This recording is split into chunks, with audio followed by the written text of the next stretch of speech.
حجر اسود کی چوری کا واقعہ، جس کے بعد 22 سال تک حج نہیں ہوا۔ کعبہ سے حجر اسود چوری، اسلام کی سب سے بڑی توہین۔ 22 سال تک حج بند، وہ خوفناک واقعہ جس نے تاریخ بدل دی۔ ایک ایسا گروہ جس نے حجر اسود چرا لیا اور پوری اسلامی دنیا دہل گئی۔ بسم اللہ الرحمن الرحیم۔ حجر اسود کا واقعہ تاریخ اسلام کا اہم واقعہ ہے جو 9 ذی الحجہ 9 ہجری کو پیش آیا۔ یہ واقعہ فتح مکہ کے موقع پر پیش آیا جب رسول اللہ صلی اللہ علیہ وسلم نے کعبہ میں موجود حجر اسود کو اپنے دست مبارک سے چوما اور بوسہ دیا۔ جب رسول اللہ صلی اللہ علیہ وسلم مکہ فاتح بن کر داخل ہوئے تو آپ صلی اللہ علیہ وسلم نے کعبہ کے اندر موجود بتوں کو توڑا اور کعبے کی تطہیر کی۔ اس کے بعد آپ صلی اللہ علیہ وسلم نے حجر اسود کو چوما، جسے اللہ کی طرف سے ایک مقدس پتھر مانا جاتا ہے۔ حجر اسود جنت سے نازل ہونے والا ایک پتھر ہے جو اصل میں دودھ سے زیادہ سفید تھا، لیکن بنی آدم کے گناہوں کی وجہ سے سیاہ ہو گیا۔ رسول اللہ صلی اللہ علیہ وسلم نے فرمایا، حجر اسود اور مقام ابراہیم جنت کے یاقوتوں میں سے 2 یاقوت ہیں جنہیں اللہ نے نور سے محو کر دیا۔ اگر یہ نہ ہوتا تو یہ مشرق و مغرب کے درمیان روشن ہوتے۔ رسول اللہ صلی اللہ علیہ وسلم نے حجر اسود کو بوسہ دیا اور یہ سنت حج و عمرہ کے دوران آج تک جاری ہے۔ حضرت عمر رضی اللہ تعالیٰ عنہ نے ایک مرتبہ حجر اسود کو مخاطب کرتے ہوئے کہا، میں جانتا ہوں کہ تو صرف ایک پتھر ہے، نہ تو نفع پہنچا سکتا ہے اور نہ نقصان۔ اگر میں نے رسول اللہ صلی اللہ علیہ وسلم کو تجھے بوسہ دیتے نہ دیکھا ہوتا تو میں تجھے ہرگز نہ چومتا۔ تاریخ میں کئی بار حجر اسود کو نقصان پہنچانے کی کوششیں ہوئیں، لیکن اللہ نے اس کی حفاظت فرمائی۔ ایک واقعہ میں قرامتی یعنی ایک باغی گروہ نے حجر اسود کو کعبہ سے نکال کر 22 سال تک اپنے پاس رکھا، یعنی 317 ہجری تا 339 ہجری تک، لیکن آخر کار وہ واپس کعبہ میں رکھ دیا گیا۔ حجر اسود کا واقعہ مسلمانوں کے لیے اس پتھر کی تقدیس اور سنت نبوی صلی اللہ علیہ وسلم کی پیروی کی اہمیت کو ظاہر کرتا ہے۔ یہ پتھر محض ایک نشان ہے، لیکن اس کے ساتھ رسول اللہ صلی اللہ علیہ وسلم کے تعلق کی وجہ سے اس کی تعظیم کی جاتی ہے۔ حجر اسود کا ایک عجیب واقعہ۔ تاریخ میں کم از کم 6 واقعات ملتے ہیں جب حجر اسود کو چوری کیا گیا یا اس کو توڑنے کی کوشش کی گئی۔ ہو سکتا ہے اس کے حوادث کی تعداد اس سے بھی زیادہ ہو۔ اسلامی روایات کے مطابق جب حضرت ابراہیم علیہ السلام اور ان کے بیٹے حضرت اسماعیل علیہ السلام خانہ کعبہ کی تعمیر کر رہے تھے تو حضرت جبرائیل علیہ السلام نے یہ پتھر جنت سے لا کر دیا، جسے حضرت ابراہیم علیہ السلام نے اپنے ہاتھوں سے دیوار کعبہ میں نصب کیا۔ 7 ذی الحجہ 317 ہجری کو بحرین کے حاکم ابو طاہر سلیمان کرامتی نے مکہ معظمہ پر قبضہ کر لیا۔ خوف و ہراس کا یہ عالم تھا کہ اس سال 317 ہجری کو حج بیت اللہ شریف نہ ہو سکا اور کوئی بھی شخص عرفات نہ جا سکا۔ انا للہ و انا الیہ راجعون۔ یہ اسلام میں پہلا موقع تھا کہ حج بیت اللہ موقوف ہو گیا۔ اسی ابو طاہر کرامتی نے حجر اسود کو خانہ کعبہ سے نکالا اور اپنے ساتھ بحرین لے گیا۔ پھر بنو عباس کے خلیفہ مقتدر باللہ نے ابو طاہر کرامتی کے ساتھ فیصلہ کیا اور 30,000 دینار دے دیے۔ تب حجر اسود خانہ کعبہ کو واپس کیا گیا۔ یہ واپسی 339 ہجری کو ہوئی، گویا کہ 22 سال تک خانہ کعبہ حجر اسود سے خالی رہا۔ جب فیصلہ ہوا کہ حجر اسود کو واپس کیا جائے گا تو اس سلسلے میں خلیفہ وقت نے ایک بڑے عالم محدث شیخ عبداللہ بن حکیم المحدث کو حجر اسود کی وصولی کے لیے ایک وفد کے ساتھ بحرین بھجوایا۔ یہ واقعہ علامہ سیوطی کی روایت سے اس طرح نقل کیا گیا ہے کہ جب شیخ عبداللہ بحرین پہنچ گئے تو بحرین کے حاکم نے ایک تقریب کا اہتمام کیا جس میں حجر اسود کو ان کے حوالے کیا گیا، تو ان کے لیے ایک پتھر خوشبودار خوبصورت غلاف میں سے نکالا گیا کہ یہ حجر اسود ہے، اسے لے جائیں۔ محدث عبداللہ نے فرمایا کہ نہیں، بلکہ حجر اسود میں 2 نشانیاں ہیں، اگر یہ پتھر اس معیار پر پورا اترا تو یہ حجر اسود ہوگا اور ہم لے جائیں گے۔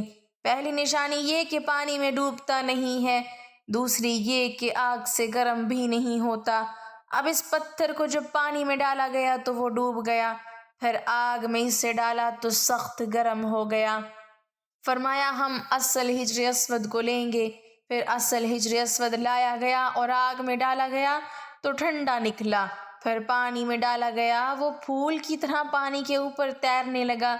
تو محدث عبداللہ نے فرمایا یہی ہمارا حجر اسود ہے اور یہی خانہ کعبہ کی زینت ہے اور یہی جنت والا پتھر ہے۔ اس وقت ابو طاہر کرامتی نے تعجب کیا اور کہا یہ باتیں آپ کو کہاں سے ملی ہیں؟ تو محدث عبداللہ نے فرمایا یہ باتیں ہمیں جناب رسول اللہ صلی اللہ علیہ وسلم سے ملی ہیں کہ حجر اسود پانی میں ڈوبے گا نہیں اور آگ سے گرم نہیں ہوگا۔ ابو طاہر نے کہا کہ یہ دین روایات سے بڑا مضبوط ہے۔ جب حجر اسود مسلمانوں کو مل گیا تو اسے ایک کمزور اونٹنی کے اوپر لادا گیا، جس نے تیز رفتاری کے ساتھ اسے خانہ کعبہ پہنچایا۔ اس اونٹنی میں زبردست قوت آ گئی، اس لیے کہ حجر اسود اپنے مرکز بیت اللہ کی طرف جا رہا تھا، لیکن جب اسے خانہ کعبہ سے نکالا گیا تھا اور بحرین لے جا رہے تھے تو جس اونٹ پر لادا جاتا وہ مر جاتا، حتیٰ کہ بحرین پہنچنے تک 40 اونٹ اس کے نیچے مر گئے۔ 22 سال کے عرصے کے بعد حجر اسود کو واپس خانہ کعبہ میں نصب کر دیا گیا۔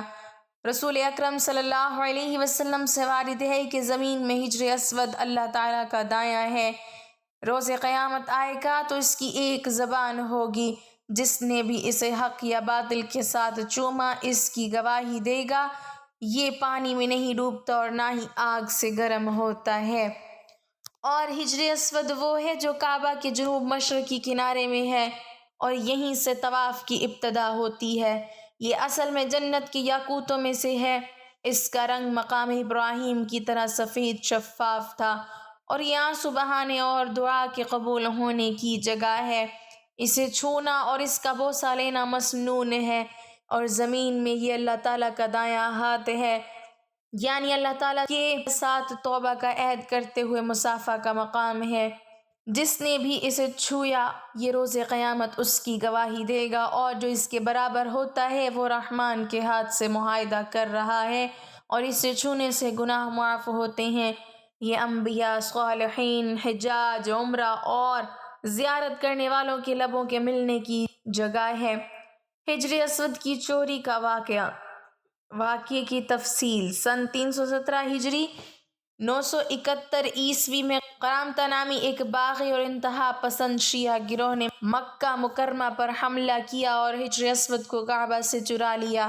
یہ گروہ بحرین کے علاقے میں قائم تھا اور ان کا عقیدہ تھا کہ حج اور کعبہ کی زیارت ایک رسم ہے جسے ختم کرنا ضروری ہے۔ کرامتہ کے رہنما ابو طاہر سلیمان الجنابی نے اپنے لشکر کے ساتھ مکہ پر دھاوا بول دیا۔ انہوں نے بے شمار حاجیوں کو قتل کیا، حتیٰ کہ مسجد الحرام میں خون ریزی کی اور حجر اسود کو اکھاڑ کر بحرین لے گئے۔ یہ ایک انتہائی دردناک اور شرمناک واقعہ تھا جس نے پورے اسلامی دنیا کو ہلا کر رکھ دیا۔ حجر اسود کی واپسی۔ کرامتہ نے حجر اسود کو 22 سال تک اپنے پاس رکھا۔ انہوں نے اسے یرغمال بنا کر رکھا اور خلافت عباسیہ سے تاوان کی فرمائش کی۔ آخر کار 339 ہجری یعنی 951 عیسوی میں عباسی خلیفہ المطیع کے دور میں کرامتہ نے حجر اسود واپس کر دیا، لیکن اس کی واپسی بھی عجیب طریقے سے ہوئی۔ کہا جاتا ہے کہ انہوں نے اسے کوفہ کے ایک مقام پر رکھوا دیا اور کہا ہم نے اسے اسی جگہ سے لیا تھا، اب تم اسی جگہ سے لے جاؤ۔ خلیفہ نے اپنے نمائندے بھیجے جنہوں نے حجر اسود کو واپس مکہ پہنچایا اور دوبارہ کعبہ میں نصب کیا گیا۔ 22 سال تک حج بند رہنے کی وجہ۔ کرامتہ کے حملے کے بعد انہوں نے مکہ پر قبضہ کر لیا اور حجاج کو آنے سے روک دیا۔ ان کا مقصد اسلامی روایات کو ختم کرنا تھا، اس لیے انہوں نے 22 سال تک حج کو عملاً بند کر دیا۔ یہ تاریخ اسلام کا ایک سیاہ باب ہے۔ جب کعبہ کی حرمت کو پامال کیا گیا، ہجر اسود کو نقصان۔ کرامتہ نے ہجر اسود کو کاٹتے وقت اسے توڑ دیا تھا، جس کی وجہ سے یہ 8 ٹکڑوں میں بٹ گیا۔ بعد میں ان ٹکڑوں کو چاندی کے فریم میں جڑوا کر دوبارہ کعبہ میں نصب کیا گیا، جو آج بھی موجود ہے۔ یہ واقعہ اسلامی تاریخ میں کرامتہ کی وحشت اور انتہا پسندی کی علامت کے طور پر یاد کیا جاتا ہے۔ اس واقعے کے بعد بھی کرامتہ نے کئی حملے کیے، لیکن آخر کار ان کا زور ٹوٹ گیا اور مکہ دوبارہ امن و امان کا گہوارہ بنا۔ آج بھی ہجر اسود کی یہ داستان مسلمانوں کے لیے عبرت کا سبق ہے کہ کس طرح انتہا پسند گروہوں نے اسلام کی مقدس ترین علامات کو نشانہ بنایا۔ اللہ تعالی ہمیں ہجر اسود کی حقیقی عظمت سمجھنے اور اس کی محبت میں سنت پر عمل کرنے کی توفیق عطا فرمائے، آمین۔ ناظرین، کمنٹ باکس میں اللہ تعالیٰ کے 99 ناموں میں سے ایک نام ضرور ٹائپ کریں۔